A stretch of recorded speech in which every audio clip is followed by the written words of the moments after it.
Hey there, buddies and friends. How are you doing? Hope all is good. Super agidira, chanagidira. Great. So, with no further ado, let's start this video. Firstly, uh, almost 2 weeks agide. The video hakila, I was unwell and I was just trying to recover from a viral fever. Feeling much better now. So back with another new video. This video was overdue for a long time.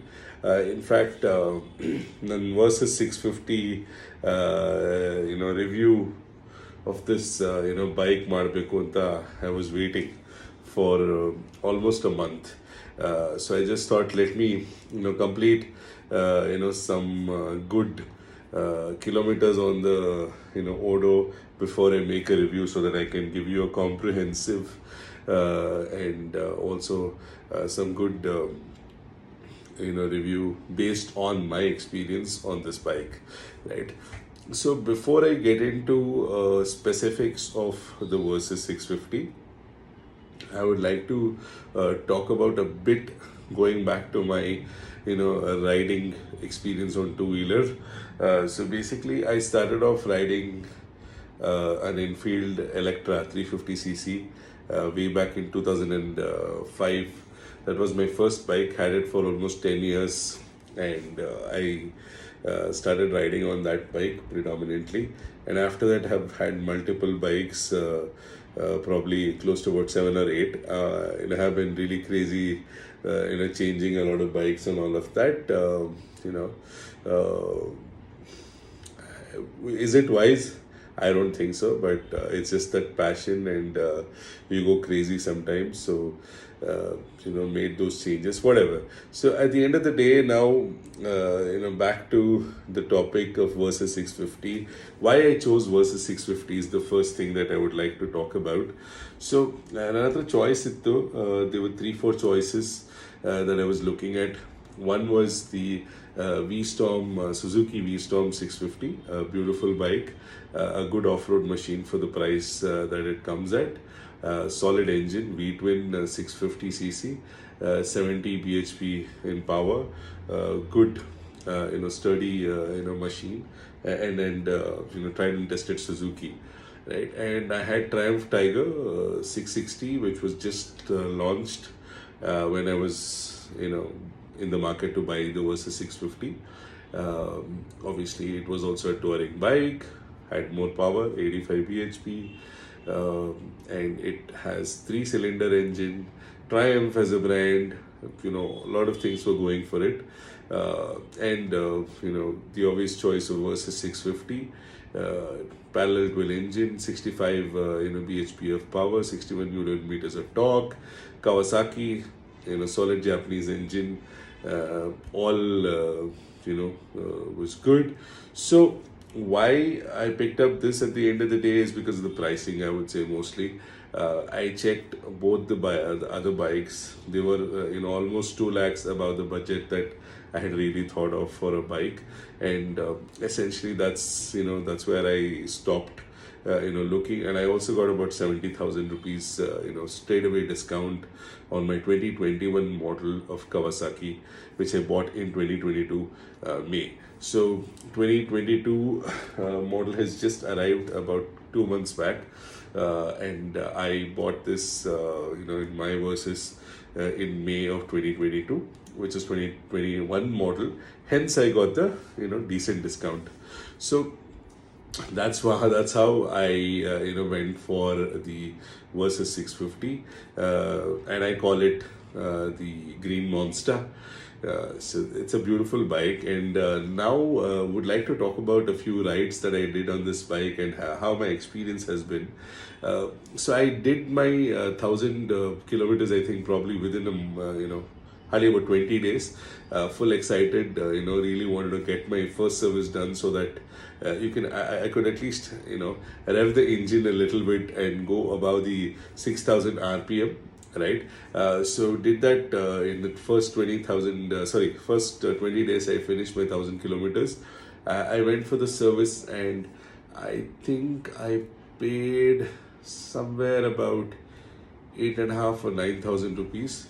Why was it expensive? No idea. Kawasaki, services are a little expensive. So you need to be mindful about that if you're buying a Kawasaki, 650cc or above.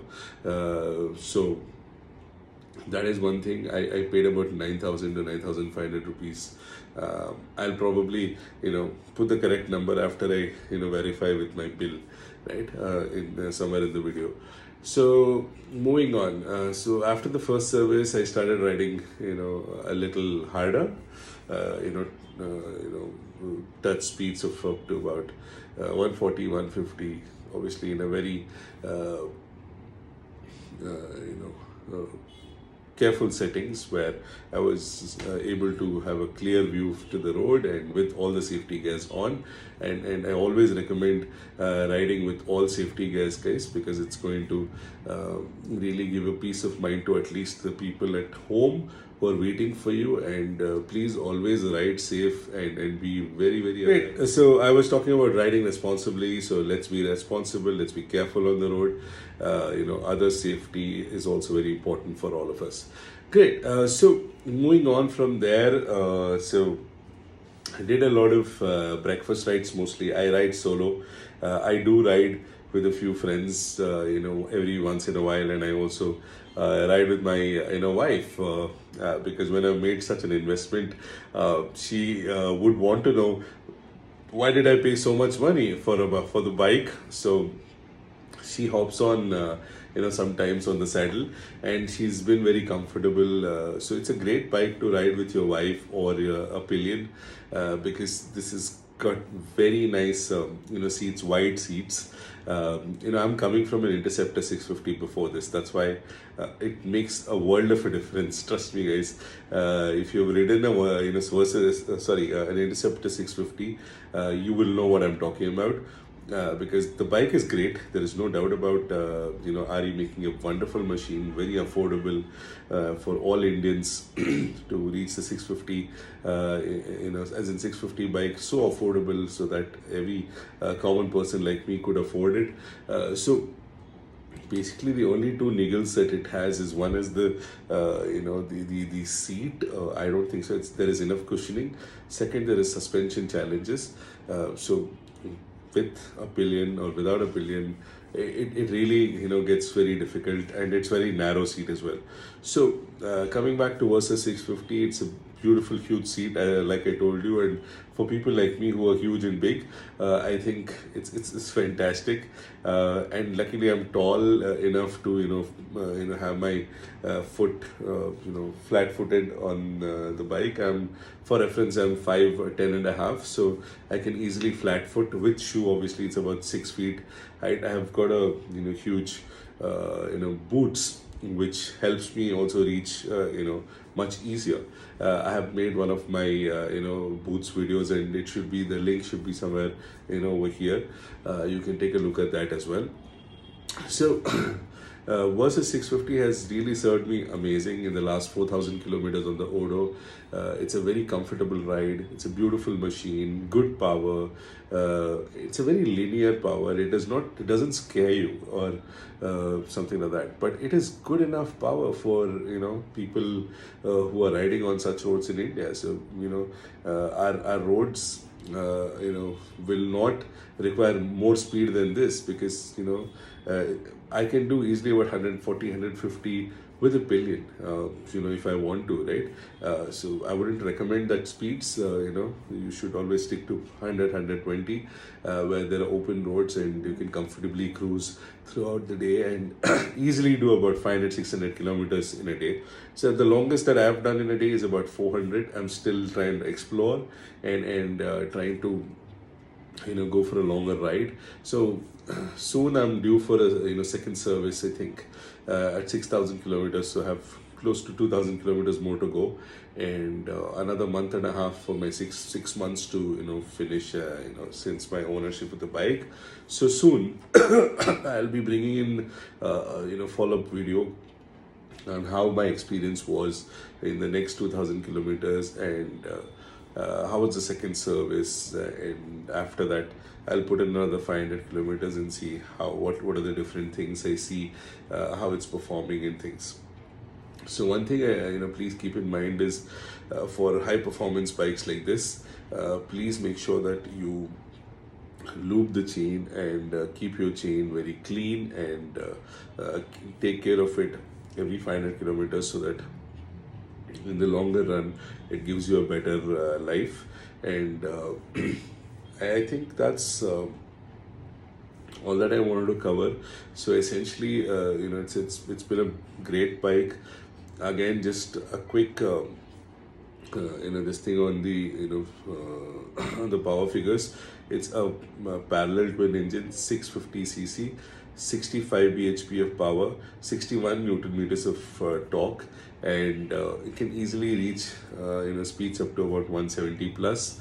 However, I think good cruising speed is anywhere in the range of 120 to 130, and you can keep riding all day long for thousands and thousands of kilometers. This is a mile muncher. So I'll soon be back with the next video. Till then, love you all. Thanks a lot for watching. Please like and subscribe this if you like it, and see you soon. Bye bye. So obviously wouldn't let you go, guys, without a few pictures of my green monster. So here's the Versa 650 that I ride and I love. Thanks for watching. Love you all. Bye bye.